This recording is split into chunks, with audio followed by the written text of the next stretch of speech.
धुन तराना क्षण भर का आनंद बा।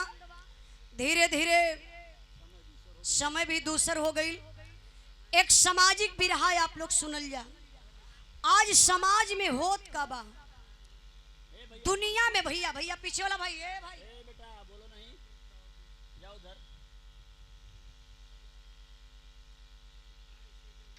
आज समाज में के आपन कहल जा, के आपन बा, भाई आपन बा कि बाप आपन बा कि बेटा आपन बा। आप अपने परिवार में सोच लीजिए। एक पारिवारिक बिरहा हो, ये बिरहा के आप लोग अपने परिवार से जोड़ के चलिए तब बिरहा समझ में आई कि आज दुनिया में आपन बा के, अरे बाप मतारी पैदा करत हो बेटी बेटा के, वो बेटी बेटा अपने बाप मतारी का कब तक साथ देते हो पता है आप लोगों के? 10 साल तक वो बेटी बेटा अपने मतारी बाप का साथ देते हो। 10 से जब 11 साल लगत बा, 15 साल में बियाह हो जाता हो। 16-17 साल के उम्र में लड़का भैल, 16-17 साल का बियाह हो गल, माई बाप खट हो गई, महके लगल। वो माई बाप के वृद्धाश्रम मिल जात बा। जरा आप लोग सोचिए, कल्पना करिए, जवन माई बाप पूरी कमाई अपने बेटवा बिटिया के पढ़ावे लिखावे में बर्बाद हो गई, बिक गई, लेकिन आज वो बेटी बेटा तनी से सयान हो गई। भैया ए बाबू का बात है? क्या बात है? राम नारायण यादव गुलौरी के धरती से सम्मान के लिए 51 रुपए का पुरस्कार देके भैया के बहुत बहुत प्रणाम आशीर्वाद कचा रही।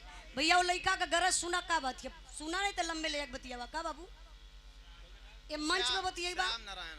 अच्छा, श्याम नारायण यादव गुलौरी के धरती से पुरस्कार दिले 51 रुपए का बहुत बहुत भैया के प्रणाम आशीर्वाद कचा रही।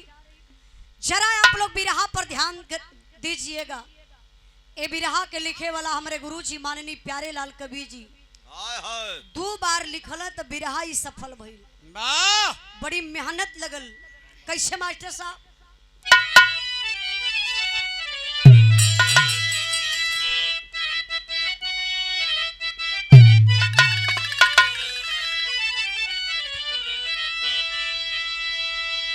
यही धन है लेकर धर्म डूब जाता,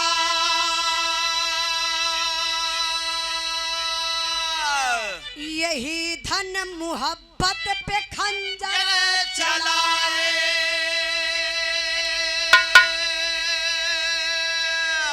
यही धन धरोहर समझ कर के दुनिया मनुजता की देवी को सूली चढ़ाए, खुदा की खुदाई को क्यों छीनते हो, अहम की बहम तुम मिटा कर के देखो,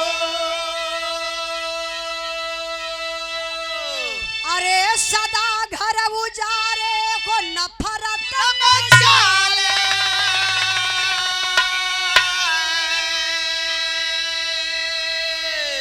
जरा घर किसी का बसा कर के देखो,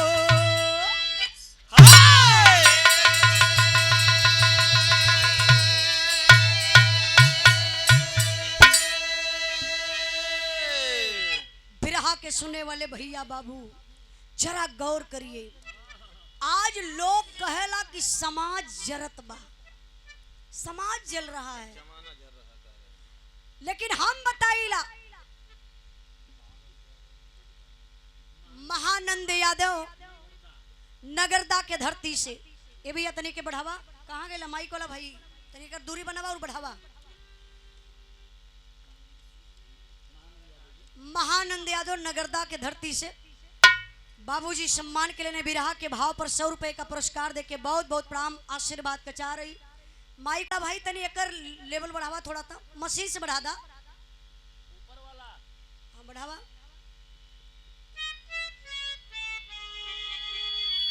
हेलो हेलो हेलो देखा तो मिक्सर से न बढ़ता तो ए चच्चा बीचे में उठा बैठी मत करा बीरन उठबा बैठबा तो बिगड़ी बिरहा बिरहा का कहानी शुरू भइले से पहले जके जाए के रहला उ चल जायल करे कहानी में अगर उठबा बैठबा तो थोड़ा से दिक्कत होले हमान के ना दिक्कत सुने वाले भाई लोगन के होले गौर करेंगे बाबू आप लोग कहते हैं कि जमाना जल रहा है हाय हाय हाय लेकिन हम बतावत है कि जमाना नहीं खे जलाता माँ हाय जमाना के लोग इंसान इंसान के देख के जले लगल जलन का बा काहे बदे आपके 5 तल्ला मकान बनी गेल अब आई हमारे पास मड़इये बा झोपड़िये बा हो अच्छा जरा आप सोचिए कि आपके 5 तल्ला मकान बनल हते आप मेहनत कैला रात दिन ओकरे बाद 5 तल्ला मकान तैयार कैला माँ इहो तो देखा कि वो 5 तल्ला मकान तैयार करे में मेहनत कितनी लगल अब तोहरे झोपड़ी बा मड़ई बा काहे कि तोहर लइका दिन भर जाए के चौराहे पे ताश खेलत बा अय्यासी करत बा रोड पे सीटी मारत बा दारू पियत बा गांजा पियत बा कैसे तोहर विकास होई लेकिन तोके नफरत बा जलन बा कि हमरे पड़ोसी के 5 तल्ला मकान बा और धीरे से वही एक बिस्सा आपका खेत बा खन देबा ऐसन सोचबा कि इनकर मकनवा वही पोखरवा में ढह जाए यही है इंसान की असलियत यही है जलन यही है ईर्ष्या इसी को देख करके हमारे गुरुजी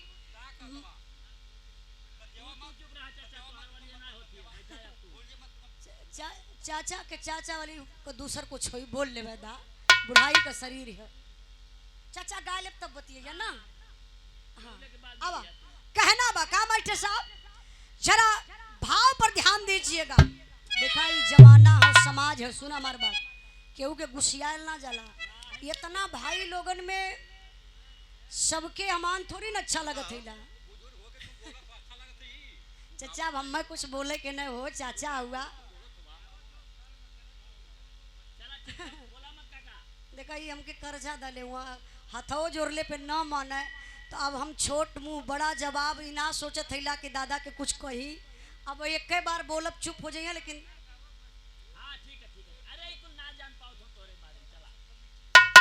अरे कमेटी के लोग ऐसा रहे कहा तू गाना गावा अब इनके पता है ना कि हम यहाँ नाचे थैला हम डांस करत थैला कि नौटंकी करत थैला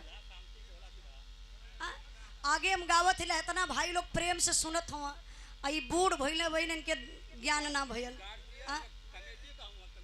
कमेटी कर रहा है चाहे वो जमाना कहीं कर रहा है उसे हमसे मतलब ना हो कुछ भी रहा है अरे नहीं जे बोली वो सुनी हमारा नाम उजाला हो बोली है तो सुनी है अब इतना लोग मूर्ख बैठल हुआ इतना प्रेम से बिरहा सुनत हुआ बड़ी महफिल से बिरहा जमैले बड़ी महफिल से ही मेहनत करके सफल बनावल जला बिरहा बोला मत अगर बोलबा तो हम तो से 20 बोले वाला ही ठीक ना बूढ़ भइले ऐसे टिपिर टिपिर कैले हुआ बेफालतू का पहली बात अमान के अब का बताई जाएदा जे प्रोग्राम करौले रहा उनका पिताजी का नाम हो उनके खुद ही ना बोले के सौर बात तो जमाना के का बताई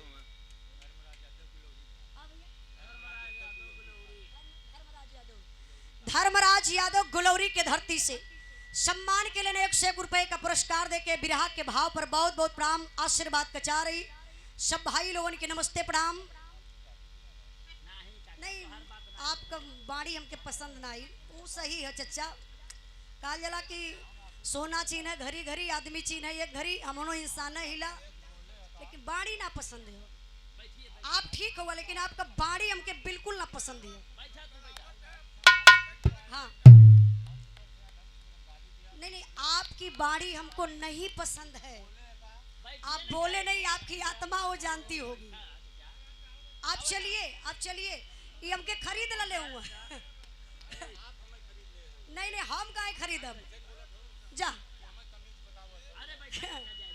तमीज तो तोके इतना मान सिखा दे कि तू बुढ़ा गिला बहन तमीज वाला भैया ना कैला और का बताइल जा अरे नहीं भैया ऐसे कोई थोड़ी ना बोलेला आप बुढ़ा भैया बोले के सहूर सिखा अब देखा हमार दोस्त मत दिया ये लोग जब जब छड़िया तब तब हम बोलब चुप रही तुम बिरहा गा दे पगला गल हुआ का इनके ले जाके पहले बुढ़ऊ के सुतावा लोगन तो ए भैया कमेटी वाले भाई पहले बुढ़ऊ के सुतावा जब ले हम गाई हमरे आंखी के सामने ही दिखाए ना ले जा और नहीं तो हम बैठे भी रहे ना गाई गावत हम अइला मेहनत हम करत हइला आ पब्लिक हमार बैठल अरे छोड़ा चचा ई कैसे बतिया ली पागले के मुंह लग के पागल थोड़ी ना होके के बा आप लोगन के इच्छा का अभी रवा सुनवा हमार गाई कि यही बा कुछ ना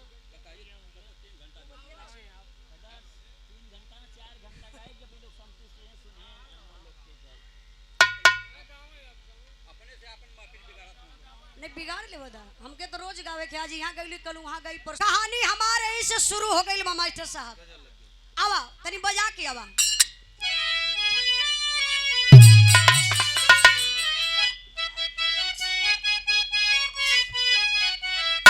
बैठा भैया अब होई कोनो दिक्कत ना बैठा नहीं अब ना बिगड़ी बिगाड़ा वाला तो ये लोग बैठल हम तो अपन महफिल बना ले हमके आप लोगन से मतलब हो हम जानत ही अब हम कुछ और बोल दी तो हमारे पब्लिक नाराज होके चल जाई हमके पब्लिक से मोहब्बत बा आवा कहना बका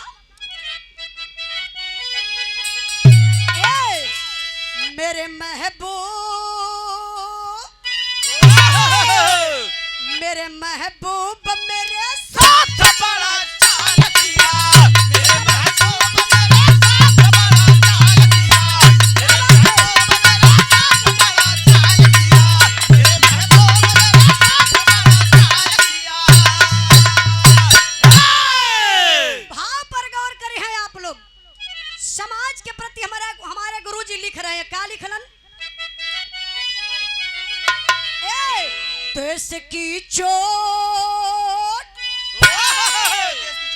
देश की चोट से जिगर का शीशा टूट गया ऐसी चोट से जिगर का शीशा टूट गया ऐसी चोट से जिगर का शीशा टूट गया ऐसी चोट से जिगर का शीशा टूट गया बचा था जो कुछ तेरे जहां में लूट गया बचा था जो कुछ तेरे जहां में लूट गया बचा था जो कुछ तेरे जहां में लूट गया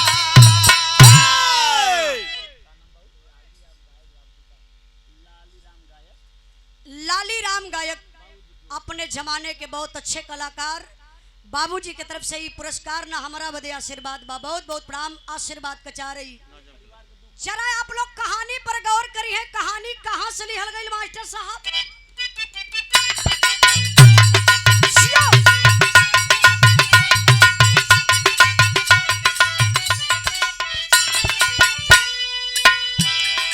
किसी की खुशहाली किसी का जिगर चोट करे किसी की खुशहाली किसी का जिगर चोट करे स्वार्थ की भावना मानवता को विस्फोट भरे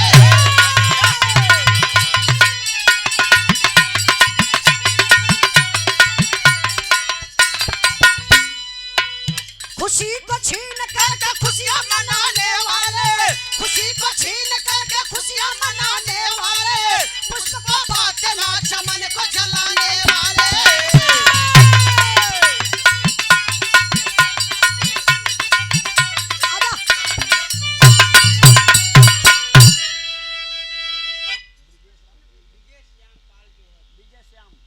विजय श्याम पाल जौहरपुर के धरती से सम्मान के लिए चच्चा पुरस्कार देके बहुत बहुत प्रणाम आशीर्वाद कचा रही जरा बिरहा पे आप लोग ध्यान दी हैं बाबू अपने प्रांत यूपी से सटल बिहार के रहे वाला दूगो भाई जेकर नाम बतावल गले मास्टर साहब अनिल यादव अखोड़ा के धरती से सम्मान के लिए बिरहा के भाव पर 51 रुपए का पुरस्कार देके भैया के बहुत बहुत प्रणाम आशीर्वाद कचा रही जरा आप लोग कहानी पर गौर करी हैं दूगो भाई हवे बड़के भाई का नाम मोहन बा छोटके भाई का नाम सोहन बा बड़का भाई खेती गृहस्थी का काम करत हुआ जकरे औरत का नाम उर्मिला बा भगवान 3 गो संतान दिले हुवन बड़के भाई के 3 गो लड़का, लेकिन छोटका भाई सोहन जे फौजी जवान बा, बैरिकपुर कलकत्ता में ड्यूटी लगल बा। सोहन के औरत का नाम बाबू गीता बतावल गल। शादी के 10 साल बीत गल बा, भगवान कौनो औलाद ना दले हुआ। एक बार का बात बा, फौजी जवान छुट्टी लेके घरे आइल हुआ। रात का टाइम बा, दुल्हनिया गीता बेचारी अपने पूरे परिवार के खियाए पियाए के जब रूम में अपने पति के साथे सोए बदे गई बानी, तो अपने फौजी सैया का यह बाबू पैरवा दबावत यही। देखा एक फौजी जवान के बीबी का संस्कार, पैरवा दबावत है, सुसुक सुसुक के रोवत यही। फौजी जवान का नींद टूटल, घड़ी में देखल 11 बजत बा, रात बा।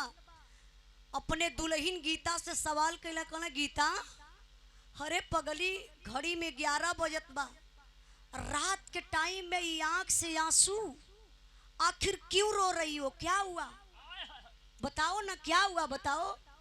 गीता बेचारी रोई के बाबू अपने दिल का दर्द बतावत बा। हर पत्नी जब दर्द होला तो अपने पति से ही बतावेली। आप लोगों से भी हम निवेदन करबे कि अपने पत्नी के दर्द के आप लोग जरूर सुनी है, चाहे जौने भी अवस्था में आप लोग रहल जाई। ये देखल या रोई के गीता बतावत का ही मास्टर साहब।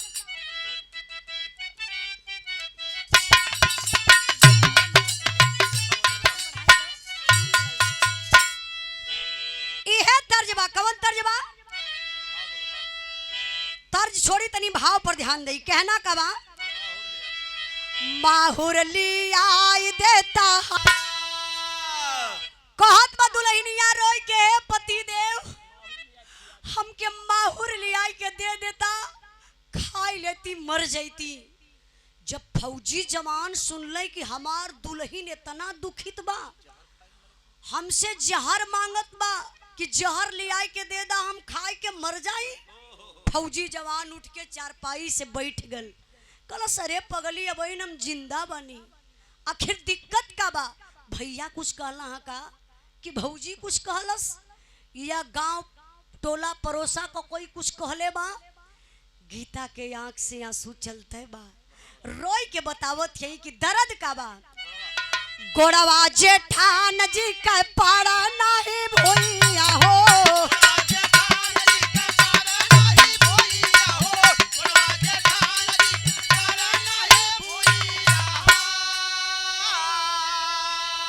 हमारा खातिर मुंह निलिहला अखिया को सैया हो।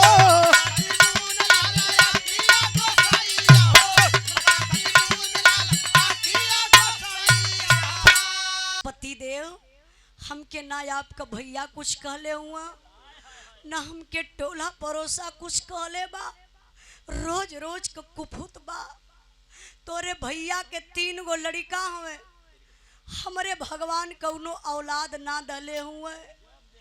जब ही तोहर भौजी हमके देखली तो बोली कुबोली बोलेली, कहली बझनिया का जियत बा, एकर मुंह देखब पाप बा, जाय के कहीं जहर माहुर खाई के मर साथ, ना ई रहत घरे ना एकर मुंह देखे के पड़त। अच्छा ये बाबू बतावा, वो माँ बेचारी का कौन दोष बा? ताना सुनत सुनत कलेजा फट गल बा। हम सोचत बानी के लिए आए के जहर दे दई, खाई के मर जाई।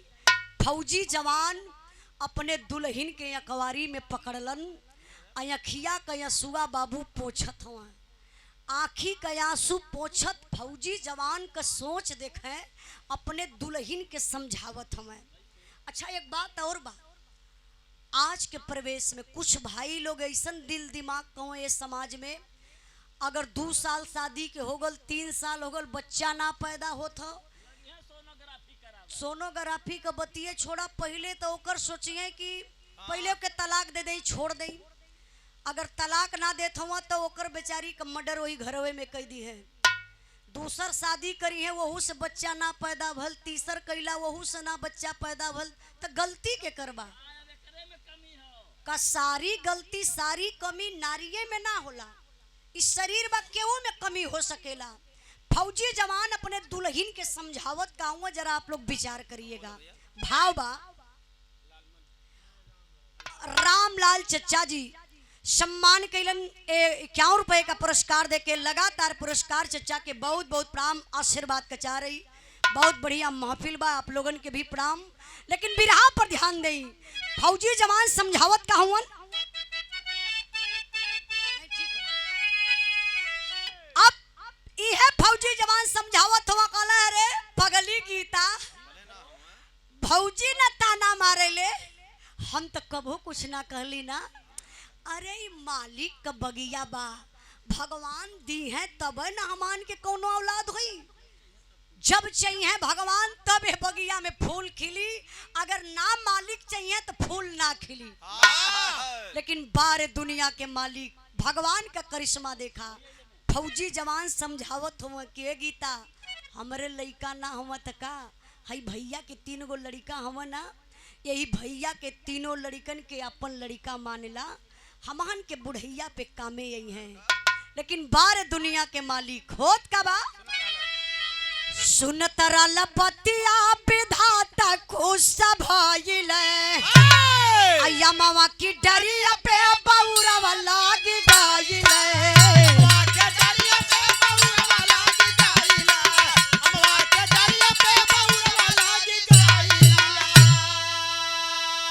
अरे पड़ी दुल्हनिया के समझौते हुआ ये बाबू, लेकिन बार दुनिया के मालिक आप लोग कहेला कि कबो कबो संतोष का डार मेवा फर दिले।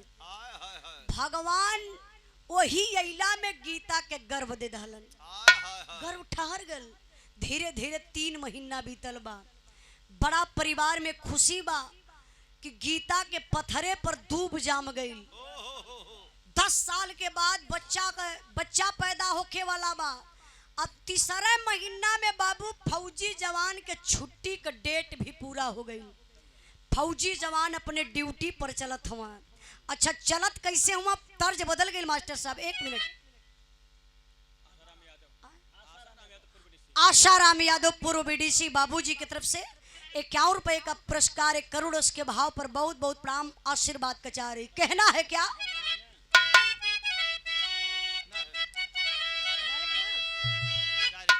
माल टरिये में चलल, माल टरिये में चलल, बलमा रसिया माल टरिये में चलल, बलमा रसिया माल टरिये में चलल, बलमा रसिया माल टरिये में चलल। अरे विधि के भरोसे बनैया बुझाइल, नवय महीनवा की नरवा पे आइल, नवय महीनवा की नरवा पे आइल, नवय महीनवा की नरवा पे आइल। यजमानवा में बाजे मधुरा बसिया, माल टरिये में चलल, बलमा रसिया माल टरिये में चलल।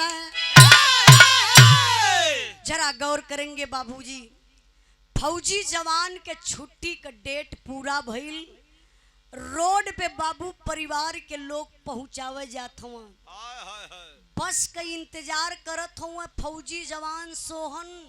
तब ले बाबू टाइम भी बस का हो गई बा। अपने दुल्हनिया के समझावत हुआ, कहना गीता बड़े मुश्किल से 10 साल के बाद तो के गर्भ ठहरल बा, एकर तो ध्यान दिया, एक काम कम करिहा चली, लेकिन विशेष ध्यान बच्चा का दिया। ये तने बतिया दुल्हनिया से कही के गईले अपने भौजी के पास, हथवा जोड़ के कहले भौजी देखा, अगर गीता काम काज करे में पाँव भारी बा, थोड़ा दिक्कत हो सकेले, अगर गीता अस्किता जाई है तो थोड़ा से हाथ बटाए के गीता का सहयोग कर दिया। ये तने भौजाई के समझाए के तबले बढ़ के भैया अपने मोहन के पास गए, कहना भैया हम तो जात हिला तोहरे भरोसे छोड़ के, टाइम टाइम से इलाज दवाई करावत रहिया, कोनो दिक्कत ना हो, अगर गीता के दिक्कत कोनो देखिया तो एक बार फोन जरूर हमके कह दिया। ये तने बतिया करत में बाबू तबले बसिया आए गई। फौजी जवान बस में बैठलन, बाय बाय टाटा कैलन, गईलन कहाँ पहुँचल, बैरिकपुर कलकत्ता में फौजी जवान अपने ड्यूटी पर तैनात हुए और धीरे धीरे 9वां महीना लग गल। तीसरा महीना से अब 9वां महीना लगल बा, डिलीवरी होखे वाला बा, समय पूरा हो गई बा बच्चा पैदा होके के। पेट में दर्द भी होत बा, हल्का हल्का ब्लड भी चलत बा, प्रसव पीड़ा जवन होला। ए भैया वही प्रसव पीड़ा में गीता के जेठान उर्मिला के बिस्माद पैदा हो गए। उ लगल सोचे कल कहो 10 साल के बाद गीतवा गोल मार दलस, चाहे बिटिया होई चाहे बेटवा, ई आधा हिस्सा बटवाए ले। ए भैया वही अवस्था में लगल गीता से उर्मिला झगड़ा करे और झगड़ा कई के अपने नैहरे चली गई। फोन कई के अपने पति मोहन के बोलौलस। मोहन जब गईले कहले कि अरे उर्मिला तू पागल भइलू, गांव पूरा बा टोला पड़ोसा में बड़ा सा मजा ले, ये अवस्था में गीता के तू छोड़ के अइलू, बतावा ओकरा पेट में दर्द होत बा, बच्चा पैदा होखे वाला बा। अगर परिवार में कोई ना रहेला तो नताई रिश्तेदारी से लोग संभारे बदे आ जाला, और तू ये अवस्था में छोड़ के नैहरे आ गइलू। तबले तो भैया उर्मिला गुस्सा में लाल कलश कहो तू का बतियावत हुआ, तोरे समझ में ना आवत बा। बड़का भाई भयो वाला भयल हुआ, ई बतावा तोहरे 3 गो लड़का हवे, 10 साल हो गल गीतवा के शादी के, और 10 साल के बाद ओकरे बच्चा पैदा होके वाला बा, चाहे बिटिया होई चाहे बेटवा, वो आधा हिस्सा बटवा ले। ई बतावा अखिया मुनले हुआ हई जौन तोहर 3 गो लइकवा हुए का राखी माटी चाट के जीवन बीतई है। मोहन कपारे हाथ धइले खले, अरे पगली उर्मिला, सोहन हमार छोट भाई बा, अरे भगवान के घर से आधा सोहन का बा, आधा ना हमार बा। अरे जे आई अपने किस्मत कमाई से खाई, काहे तू टेंशन ले ले, चला घरे। कल सुनिला कह दे थैला कि घरे हम वही शर्त पे जा, अगर गीतवा के जिंदा बच्चा पैदा हो जाई तो समझ लिया यही नैहरे में जिंदगी बिताए दे, तोहरे घरे मुंह दिखावे ना आई। और शर्त हमारी बा कि तोहरे घरे चलब कब, जा कोनो ऐसा उपाय लगावा कि गीतवा का बच्चा वही गर्भवय में खत्म हो जाए। ए भैया मोहन का विचार बदल गया, गाड़ी उठौले अपने मेहरारू को बात सुन के अइले कहाँ, घरे आ गए। देखत हुआ घर में ताला मारल बा, और जब ताला मारल देखल तो पड़ोसी में पूछले कि अरे भैया कोई गीता के देखला, कहाँ चल गई ना लौकात बा। जे देखले रालू बतौलस कि गीता के पेट में दर्द होत रहल है, डिलीवरी होखे वाली बा, वो बेचारी अकेले हॉस्पिटल गईली। जरा गौर करेंगे बाबू, यही है पैसा दिल दिमाग, यही है पैसा दिल दिमाग, न्याय धर्म को चूर करे, देकर के मोहब्बत की फांसी भाई भाई को दूर करे। प्रसव की बेला में गीता वासीला नर्स के पास गई, हो गई भर्ती बिना पति के, गीता वहां उदास हुई। मिला मोहन नर्स सजाकर, मिला मोहन नर्स सजाकर, मैडम जरा सा रहम करो, 25,000 रुपया दूंगा, इस बच्चे को गर्भ में खत्म करो। पैसे के चलते एक नारी नारी का सपना मिटा दिया, गीता से बोली मरी थी बच्ची, बच्ची को मैंने हटा दिया। जरा गौर करिए बाबू, गीता बेचारी हॉस्पिटल में अकेले जाए के भर्ती भइल बनी, डिलीवरी होखे वाली बा, और तब ले भैया हो मोहन पहुंच गए हॉस्पिटल, तो गीता के पास ना गई। गीता बेचारी दर्द से परेशान बा, प्रसव पीड़ा बा, वो डायरेक्ट जात हुआ शीला नर्स के पास। कहा madam please excuse me madam, 2 minute का आपका वक्त चाहिए क्या, 2 मिनट दे सकती हैं? नर्स बोली हाँ सर बोलिए क्या बात है। कहा मैडम जो गीता नाम की औरत भर्ती है, जो डिलीवरी केस है वो हमारी भयो है, मैडम किसी से बताना मत, मैं आपको 25,000 रुपया दे रहा हूँ, मैडम प्लीज एक काम करिए, उस बच्चे को गर्भ में खत्म कर दीजिए। अब नर्स आ गई पैसे के लालच में, एक इंजेक्शन लगाती है बाबू बेहोश होने का। गीता बेचारी अर्ध चेतना में हो गई। हमार माई बहन लोग बैठल हैं, ये लोगन के पता बा एक बच्चा पैदा करे में भैया ना 1000 सुई का पीड़ा सहाय के पड़ेला। अपने मौत के मुंह में जाकर के हमारी माताएं बहनें तो एक औलाद पैदा करती हैं। धन्य है आप लोग।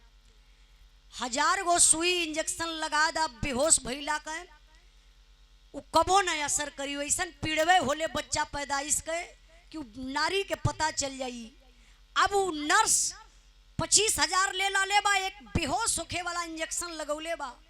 वही अर्ध चेतना में बाबू गीता के बच्चा पैदा भइल, बेटा जिंदा बच्चा पैदा भइल, रोवत बा, कान तक आवाज सुनात बा गीता के, लेकिन वो अर्ध चेतना में है। क्या कर सकती है? धीरे धीरे समय बीतल, जब वो इंजेक्शन का असर खत्म भइल तो उठ के बैठली चरपैया पर गीता, टोवत ही बचवा के देखत है कि कहाँ हमार लाल बा। ए भैया चरपैया पे बच्चा हाईवे ना करे। गीता शीला नर्स के बुलाई के पूछली, कली मैडम मेरा बच्चा कहाँ है?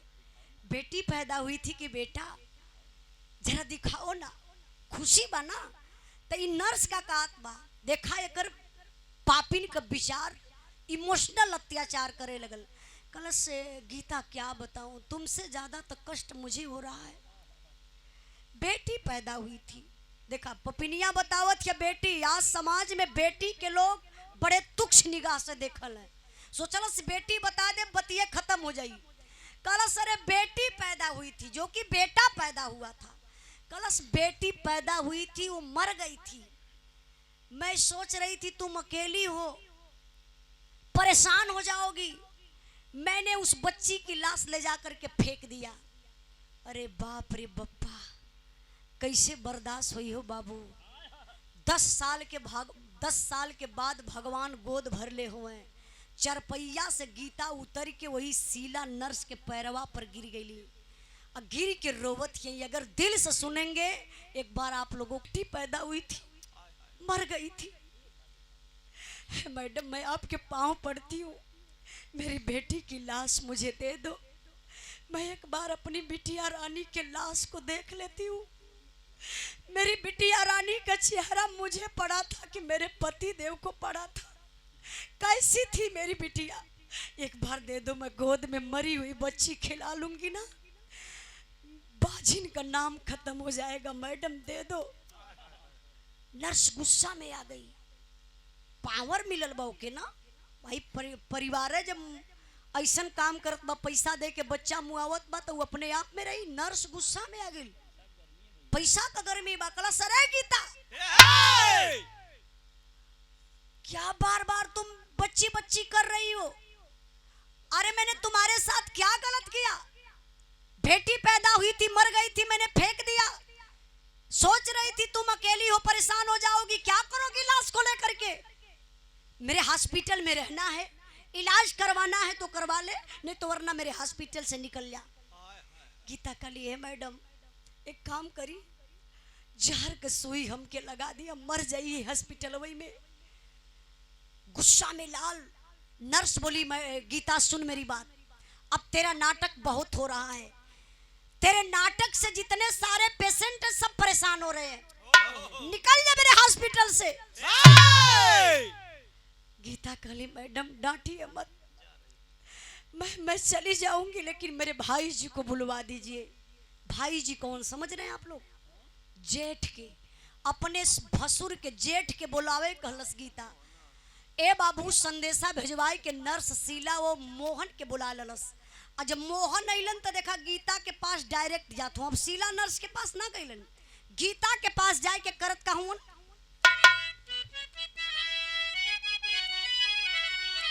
अरे मोरे राम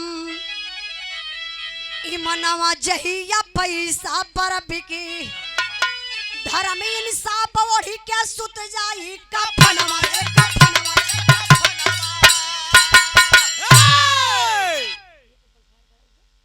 इमनवा जहिया पैसा पर बिकी, धर्म इंसाफ ओढ़ के सुती जाई कफनवा। रोकर मोहन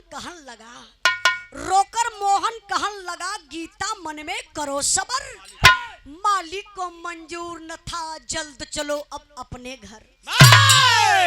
अर्ध चेतना में गीता देखी बच्चा खोल नजर, फोन पर रोती मिस साजन से नया नयास बहे झरझर। विचार करिए बाबू, मोहन अइलन गीता से कहलन कि गीता क्या किया जाए, दुख तो बहुत ज्यादा है, लगता है भगवान को मंजूर नहीं है कि तुम्हारे गोद में बच्चा खेले। बेटी पैदा हुई थी मर गई थी, चलो चलो घर चलते हैं। गीता हथवा जोड़े लली काली भाई जी, आज ले तो गांव में लोग बाजिन बाजिन काला है, लेकिन आज के बाद हमके लोग पापिन कही। बच्चा पैदा कैले वही हॉस्पिटल में खाए गई। भाई जी आप जा, हम ना जाई, हमार बच्चा मर गल तैयार है जहर माहौर खाए के हम मर के आत्महत्या कर ले। ए भैया जब इतनी बतिया मोहन सुनलस हो, सोचलस कि एकर बच्चा मर गल, अब बच्चा के शोक में हो मर जाई। सोहन का फोन आई, खाली इतना ही कहे के बा कि सोहन डिलीवरी टाइम पेट में गीता के इतना काफी दर्द भयल, जच्चा बच्चा दोनों सथवे खत्म हो गई। इहे सोचत मोहन गाड़ी स्टार्ट कैले घर के तरफ चलल हुए, लेकिन भैया हो गीता के डोले भर के शक्ति ना रहल। सड़क को पार गईली, आत्महत्या करे के कोशिश करत है कि मर जाई, लेकिन एक बार अंदर से दिल बोलस कि आखिरी बार अपने पति परमेश्वर से बात कर ली। फोन कहाँ लगौले ही? बैरिकपुर कलकत्ता में अपने पति के पास। अब फोन उठत ना बा, क्योंकि फौजी जवान भोजन करने के लिए बैठा था। तब तक एक बगल का दोस्त देखा, बोला अरे भाई सोहन देखना तुम्हारा फोन कब से बाज रहा है। सोहन फोनवा देखने कहला अरे यार तो तुम्हारे भाभी का फोन है, लगता है कुछ खुशखबरी है। फौजी जवान फोनवा उठाई के पहला वर्ड बोलत हुए हेलो। अरे गीता कोनो शुभ समाचार बताइया, का हाल बा? का शुभ समाचार बताई, बेचारी टूट गई, आवाज नहीं निकल रही है। सोहन परेशान हो गया, बोल ना गीता क्या हुआ, बोलो क्यों परेशान हो, क्या हुआ, सही सही बता दे गीता। गीता बाबू वही फोनवा पर रोई के बतावे लगली हो, कल जब फाट गल। अच्छा रोई के बतावत कहीं मास्टर साहब देखा वाला नहीं। विजय बहादुर हमारे बड़े भैया विजय बहादुर यादव जी एक करोड़ के भाव पर भावुक होकर के 101 रुपए का पुरस्कार देकर के सम्मान किए। भैया के बहुत बहुत प्रणाम। रामलाल चाचा जी की तरफ से लगातार पुरस्कार 50 रुपए का पुरस्कार करोड़ के भाव पर बहुत बहुत प्रणाम। ऐसे ही बाबू 5 मिनट और आप लोग बैठल रहियन। बिरहा कही जैसे जैसे बिरहा बढ़त बा वैसे करोड़ आप लोगों के मिलत जाई, चूँकि ऐसा समाज में कुछ ऐसा हो ही जाता है कि जो हम लोग मजबूर होकर के गाते हैं बिरहा के रूप में। लेकिन गौर करिएगा, दुल्हन फोन पर बतावत बका और जन्मल कर रहा हमारे हम के देखावला नहीं भैया तुहार कवनो जुगती लगवला नहीं। जबले ना आवत बाटा तब पहले जियत बानी, जबले ना आवत बाटा तब पहले जियत बानी। देवै पारा ना वानी सार हो, आवत बाटा तब पहले जियत बानी, देवै पारा ना वानी सार हो। जबले ना आवत बाटा तब पहले जियत बानी, देवै पारा ना वानी सार हो। क्या बताएगी गीता? रोने लगी पति देव, सब अशुभ हो गया, सब कुछ खत्म हो गया। फौजी जवान कहना गीता अरे क्या तू बक रही है, कैसी बातें कर रही है, बोल ना क्या हुआ, अभी मैं जिंदा हूं, बोल क्या हुआ। गीता कहली पति देव मैं अर्ध चेतना में थी, मुझे इतना पता है बच्चा पैदा हुआ था तो जिंदा था, क्योंकि वो रो रहा था, उसकी रोवाई मेरे कान तक जा रही थी, लेकिन नर्स पापिन मुझे दिखाई नहीं, बोली बच्चा मरा था। ये नहीं मैं की बेटी थी कि बेटा, क्योंकि मैं आंख से देखी नहीं थी, सिर्फ उस बच्चे की रुवाई सुनी थी। लेकिन नर्स बता रही थी कि बेटी पैदा हुई थी, मर गई थी, उसको मैंने ले जा करके फेंक दिया। फौजी जवान कहला, गीता भैया के नाम मालूम बका, भैया से ना कुछ कालू का। गीता काली, भाई जी अइले, कौनो जुगती ना लगौले, कौनो रिस्क ना लेलन, बस जियत कब लहिला जब ले आपसे फोन पे बात होत बा तब ले जियत हिला। अब पे फोन कट जाई, आत्महत्या कैले पति देव। फौजी जवान कहना, रे गीता क्यों पागल हो गई? अरे पगली, मैं बता रहा हूं ना कि मैं जिंदा हूं, बेटी मर गई ना, चिंता मत कर गीता, गलत कदम मत उठाना गीता, मेरी कसम गीता, एक कदम आगे मत बढ़ाना। सुन मेरी बात। फौजी जवान होई फोनवे पर बाबू हो रोवत हमें अपने दुल्हनिया के कहत हमें समझावत का हुन।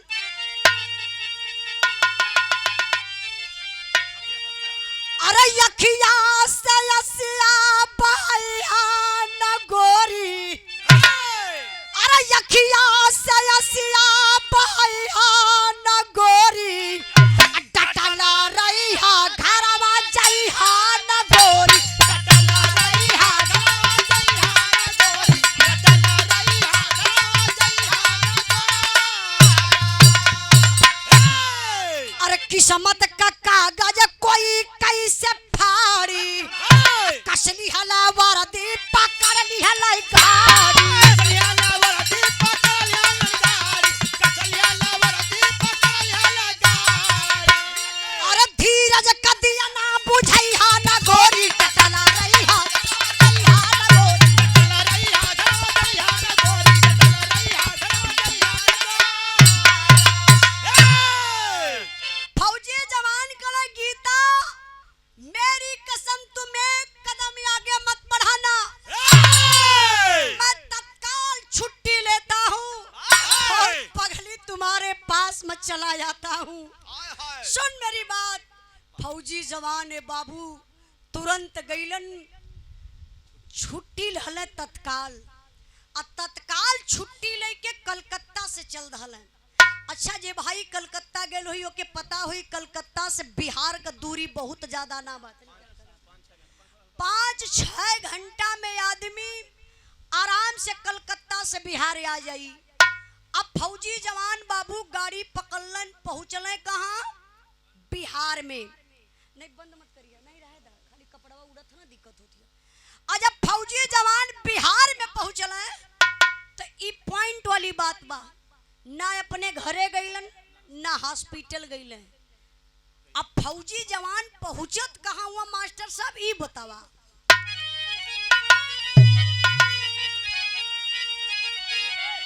अरे मेरा दरोगा से नहर तत्काल दाल में काला बा, पकड़ नर्स को पूछन लगा सवाल, दाल में काला बा।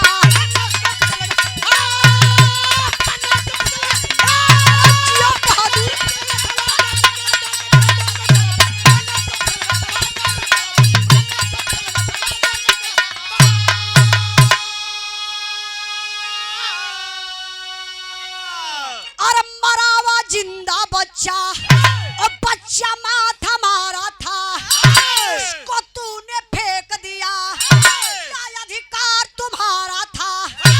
अरे उछल नर्स को मारा, बुट संभाला, दाला में काला बा। अब बता दे साली, बेल्ट निसारा, दाला में काला बा।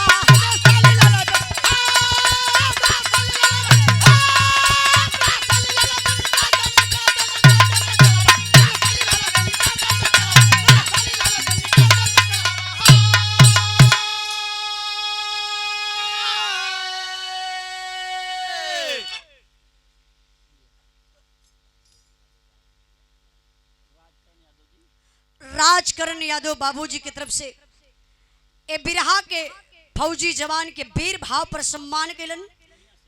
डुहिया के धरती से 100 रुपए का पुरस्कार, बहुत बहुत प्रणाम, आशीर्वाद का चाह रही। जरा बिरहा पर ध्यान दीजिएगा बाबू। फौजी जवान ना ना घरे गईले ना हॉस्पिटल, पहुंच गईले दरोगा साहब के पास। जाय के सारी बात दरोगा साहब से कह दलन।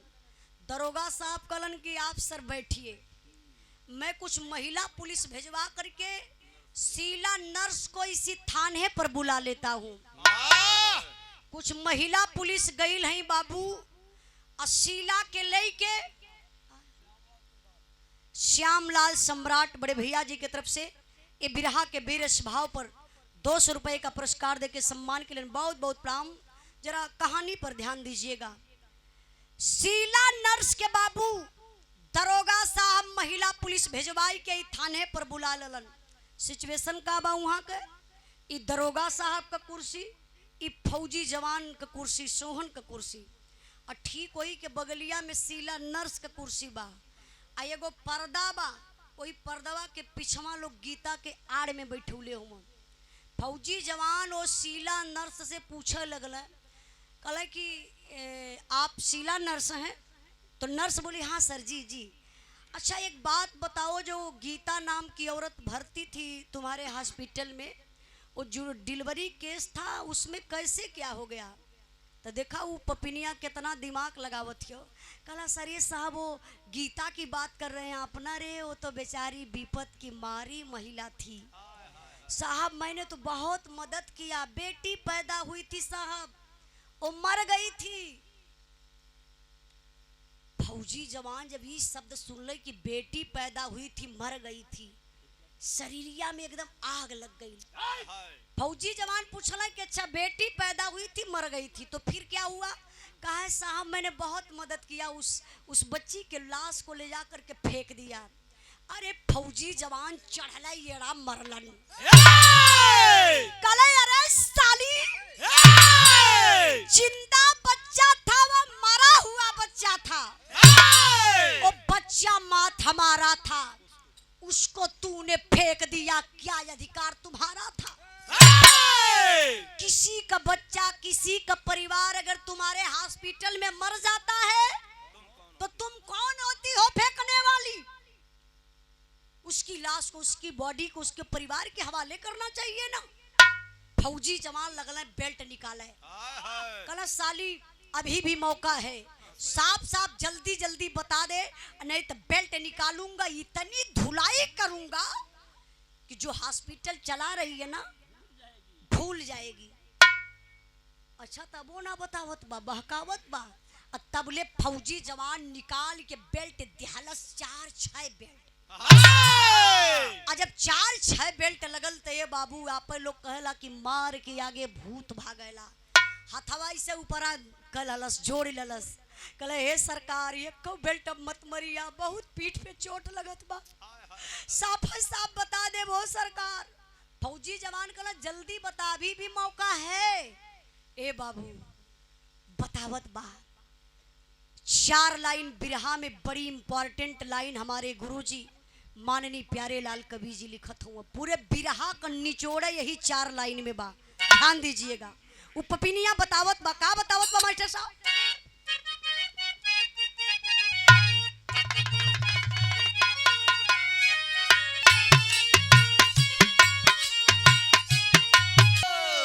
कले सरकार हमार कोनो गलती ना बा, हम पैसा के लालच में आई के गलती कदली हो साहब। फौजी जवान कहला पैसा कौन दिया? पैसा कैसा पैसा? तब वो पपिनिया बतावत या कैसन पैसा के दहले बा पैसवा? तो हर बड़का भैया दहल हम के रुपया साहब,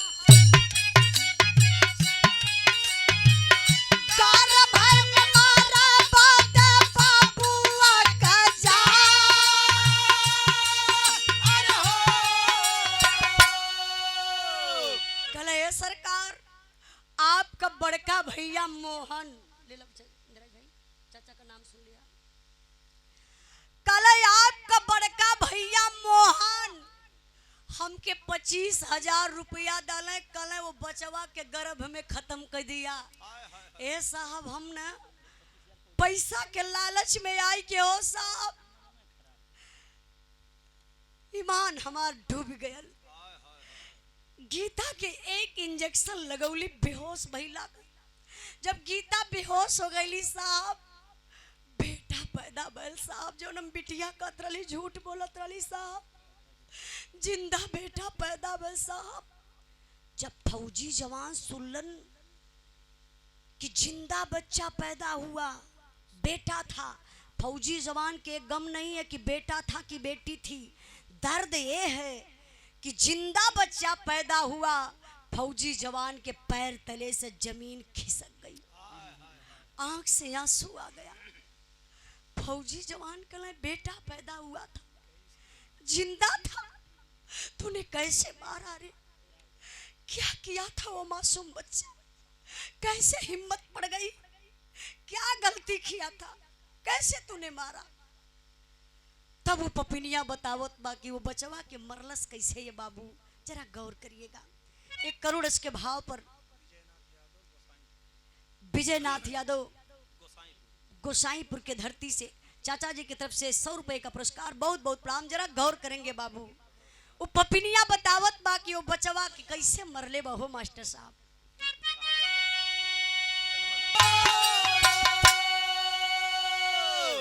गौर करेंगे बाबू। 2 मिनट ऐसे और बैठल नहीं, बिरहा का आखिरी भाव बा, ओकरे बाद उठा बैठी करिए नहीं तो बिरहा बाबू बिगड़ जाई। मुंशी लाल यादव भटपुरा नगर से नरवपुर, अच्छा, आपके तरफ से 100 रुपए का पुरस्कार, 1 करोड़ इसके भाव पर बहुत बहुत प्रणाम। जरा गौर करें बाबू। वो पपिनिया बतावत बकला से साहब, जिंदा बेटा पैदा हुआ था, प्लास्टिक में लपेट के हो साहब, बोरा वाले झोरा में रख के वही झड़िया में फेंकवा दले साहब। कल बताओगी? चलो ए बाबू, प्रशासन के लोग हैं, महिला पुलिस, सोहन का औरत, मोहन का औरत, आओ पपिनिया नर्स आगे आगे चलत बा वही झाड़ी के किनारे। माई के पता चलल हो बाबू कि हमरे लाल के, हमरे बचवा के ई पपिनिया यही झड़िया में फेंकले बा। पूरी भिड़िए के बाबू हो चीड़त फाड़त माई सबसे आगे निकलल। और जब माई सबसे आगे निकलल हो बाबू, वही छड़िया के किनारवा खड़ी भइल माई, और झोरवा दिखाए गयल।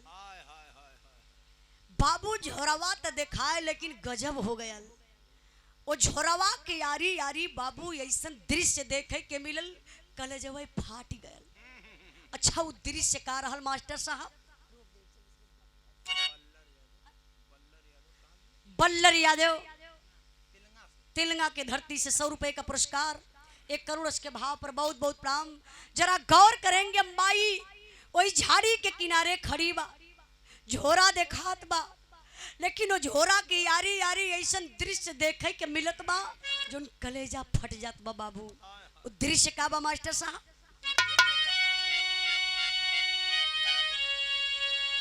चार कुत्ता झोरा वाई के अरे गुरजत रहल, देख के करे जावा पे टूटल समा।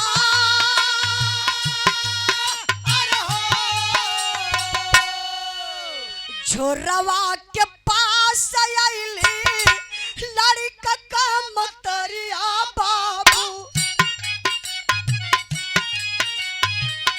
झोरवा में जियत रहल सुगना हो नादा।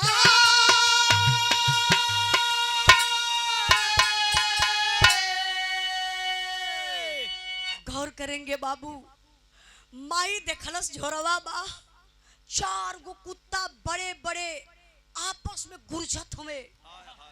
माई कलेजवा पे हाथ धैली, कहली हे भगवान, आज इंसान का ना भयल, हमरे लाल का लस्सियों देखे के ना मिली। लगत भाई कुत्ता ही जानवर हुआ, खाए गल हुई है। माई कुत्तवन से डराई ना, दौड़ के गईल बाबू, झोरवा के उठा लली। जब माई झोरवा के उठौली है बाबू, तबले सोहन पहुंच गई। फौजी जवान देखले हाथ में गीता के झोरा, थर थर थर थर कांपे लगले। कहले रे गीता बर्दाश्त नहीं हो पा रहा रे गीता, जमीन पर झोरा को रख दे। अरे पगली आज अपने नसीब का बचवा होता ना, ये झाड़ी में नहीं रे पगली, तुम्हारे गोद में रहता। रख दे रख दे रख दे गीता, बर्दाश्त नहीं हो रहा है। लेकिन माँ की ममता नहीं मानती है। ए बाबू वो झोरवा के माई लगली छोरे, और जब झोरा के छोड़ली तो पपिनिया सही में बचवा के प्लास्टिक में लपेटले रहल। और जब माई प्लास्टिकिया से निकलली है बाबू अपने स्तन तक लगौली, बारे दुनिया के मालिक को बचवा जियत मिलल। भगवान का आहार दले रलन। जरा आप लोग सोचिए 36 घंटा हो गया था। अभी हम जौनपुर का बात बताओ थी, मीडिया के माध्यम से सुने के मिलल कि जो गोबर होला ना, घूर होला गोबरे का, ओमा लड़की 2 दिन के बाद मिलल फेंकल। बच्ची छोटी सा, जैसे होला ना अवैध संबंध कोई बना लेला और बच्चा पैदा करके फेंक देला। कभी कभी आप लोग भी सुन ले हो बा, देख ले हो बा। जरा सोचिए मालिक का आहार दले रलन। हम अपने गुरुजी से सवाल कैली, हमारे गुरुजी बतौलन, कल बेटा जब भी बिरहा गई ते बात के पब्लिक के बीच में जरूर बताइया। जो भाई बराबर न्यूज देखते होंगे उनको पता होगा, गुजरात के भूकंप में, जिस समय गुजरात में भूकंप आया था, चाचा आप लोगों के पता हुई 2001 या 2 में, हम लोग बड़ा छोटे छोटे रही। गुजरात के भूकंप में 26 दिन के बाद मलबे से निकाली हुई लाश मीडिया वाले दिखा रहे थे टीवी पे। न्यूज बता रहा था कि सारी शरीर माई का सड़ गई बा। एक सोनू नाम का लड़की अपने माई का स्तन पियत मिलल। बताइए मालिक का आहार दले रलन। आज भी ये धरती पे कुछ सच्चाई बा। सच्चाई ना रहा तो वो बच्चा मर गल हो। लेकिन गौर करे, सारे लोग इकट्ठा हैं, पूरी पब्लिक ऐसा जुटल बा। मोहन हवा मोहन का औरत, एकदम बात नावत बा, खाली ऐसा हाथ पकड़ के दोनों प्राणी खड़ा हुआ, सबकर मुंह ताकत हुआ। यार सोहन सोहन का औरत, महिला पुलिस प्रशासन के लोग, असीला नर्स। सोहन जाए के बड़के भैया के सामने खड़ा भई, मोहन के पास हथवा जोड़ के कहला, भैया धर्म का भाई ना न रला, कोक का भाई रला, एक खून पानी करला। भैया कहीं भौजी ऐसा कैले हो तो कहाँ ले तू बर्दाश्त करता। भौजी दूसरे के घर से आई लल, लेकिन भैया एक खून पानी कहो के इतनी बड़ी गलती कैला। धन खातिन, रुपया खातिन, पैसा खातिन, जर जमीन खातिन हमार दुनिया उजाड़त रला। ए भैया सारी प्रॉपर्टी लेला, 1 इंच आपका ना चाहिए। पूरी पब्लिक के सामने कसम खात बानी, यह परिवार में, यह गांव में, यह क्षेत्र में मुंह दिखावे ना आई। अगर कभो आ जाई तो तोके डर लग जाई कि सोहन आए गल हिस्सा बंटवा ले जा, हमरो हिस्सा 1 इंच ना चाहिए। लेकिन भैया कौने जन्म का बदला चुकौला। यतने कही के बाबू फौजी सवान सोहन लगले रोवे, अपने बीबी के, अपने बच्चा के लेहले और चल दहले बैरिकपुर कलकत्ता के लिए। तबले बगल में दरोगा साहब हुन, आवाज लगौले सोहन के, कहला रे सोहन रुक जाओ, कहाँ जा रहे हो? कहला साहब हम जात थे अपने ड्यूटी पर। अब पूरे पब्लिक के सामने कसम खा गया कि कबो ये परिवार में चेहरा दिखावे ना आई। जा हमार भाई सारी प्रॉपर्टी लेके खुश रहे। दरोगा साहब कहला सोहन रुको, आओ मेरी गाड़ी में बैठ जाओ, बस स्टैंड तक छोड़ देता हूँ, कब तक पैदल जाओगे? कहला हे साहब जौने गाड़ी में भैया भौजी की हथकड़ी लग के जाई, कौन मुहवा लेके जाई वो साहब? ममता बा भैया भौजी का। भौजी से कबो कड़वी आवाज में बात ना कैली, भैया का जवाब ना दली। दर्द बाकी भैया भौजी ऐसा काहे कैलन। यह कही के बाबू फौजी जवान चलत हुए और दरोगा साहब गाड़ी स्टार्ट कैलन। और शीला नर्स के मोहन के औरत के हाथ में हथकड़ी लगौलन और गाड़ी में बैठा के ले जात हुआ जेल में बंद करे बदे। और ऐसे पब्लिक ताकत बा कि सोहन बेचारा जात बा, अब कबो लौट के ना आई। तब बोले भैया हो वही पब्लिकिया में से एक ऐसा आवाज आई जो करे जवई के चीरी लालस। अच्छा वो आवाज आइल कौन भैया के बीड़ी पियत हो कतो बहुत धरत बा तनी से 2 मिनट मत पिया बस वो आवाज कैसन बा केकर बा बिरहा के आखिरी लाइन तनी आप लोग ध्यान लगा के सुनिए आप सूरज टेंट हाउस पता झम्मनपुर गोपीगंज प्रोपराइटर बड़का भैया संजय यादव अनुराग भाई के दोस्त बनपुरवा के धरती से भैया की तरफ से 200 रुपए का पुरस्कार भैया के बहुत बहुत प्रणाम आशीर्वाद का चाह रही जरा बिरहा के आखिरी भाव पर ध्यान दी बाबू कहना बाका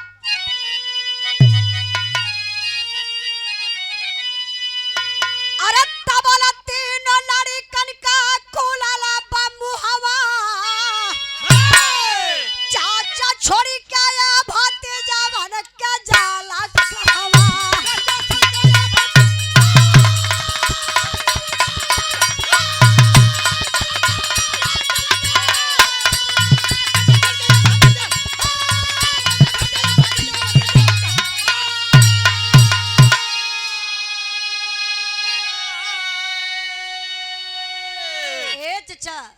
एक मिनट आखिरी तो समझला कि हम गौली काहे बदे बिरहा में अगर टाइम लगैले तो कर निष्कर्ष निकालल जाला और उर्दी झगड़ा एक में कैले का मतलब का हुई पहले कर आखिरी समझा कि हम गौली काहे ये बिरहा से हमरे नौजवान भाई लोगन के कितनी सीख मिलल हमारे माता बहन लोगन के कितनी सीख मिलल बिरहा का मतलब एक सीख होला बिरहा का मतलब ही ना कि खाली गौले चल जा 10 मिनट का बिरहा गाय के बंद कर दा बिरहा हो गई नहीं बिरहा का मतलब एक संदेश जाए चाहे हम यूट्यूब पर गाइला चाहे मंच पर गाइला आखिरी में बिरहा के माध्यम से समाज के लिए कुछ संदेश जरूर देला जरा गौर करिएगा कहना बका बाबूजी के जेलिया में अब पुलिस लेके जाई हम हन के पढ़ाई और लिखाई के खिलाई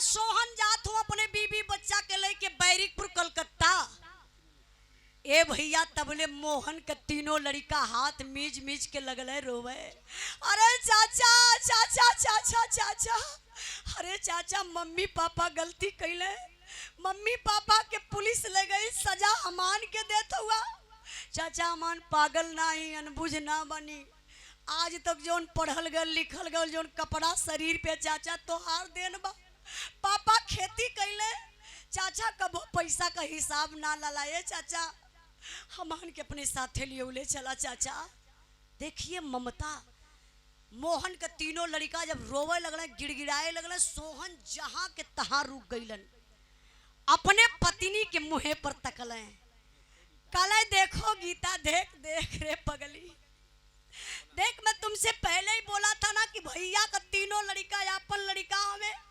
बुढ़ैया पे कामे ये देख पगली अपना खून बोल रहा है देख अब समझ ले गीता तुम्हारे पास एक बच्चा नहीं 4 बेटा हो गए 4 बेटा का मतलब आप लोग समझत हुआ एक थे सोहन का 3 गो मोहन के चारों लड़कन के लई के सोहन गईलन बैरिकपुर कलकत्ता जहाँ ड्यूटी करत रहलन चारों लड़कन का एडमिशन करौलन भैया बहन छोटके का ना होता लेकिन चारों लड़कन का एडमिशन करौलन चारों लड़का जब सयान भइलन नंबर आ गल शादी का शादी भी चारों का हो गई और जब शादी हो गई तो अब नंबर का आयल बंटवारा का जो उनकी घर घर का लीला बा भाई भाई में बंटवारा होत बा भगवान बनौले कि भाई भाई में प्यार रही मोहब्बत रही लेकिन भाई भाई में दुख का बटौल ना मूड़ी कटौल होत बा रामशोक भैया के खड़ी बैठ जाई भगवान भाई बनौले कि दुख बांटे बदे लेकिन आज वो भाई दुख ना बांटत बा मूड़ी काटत बा भाई के अब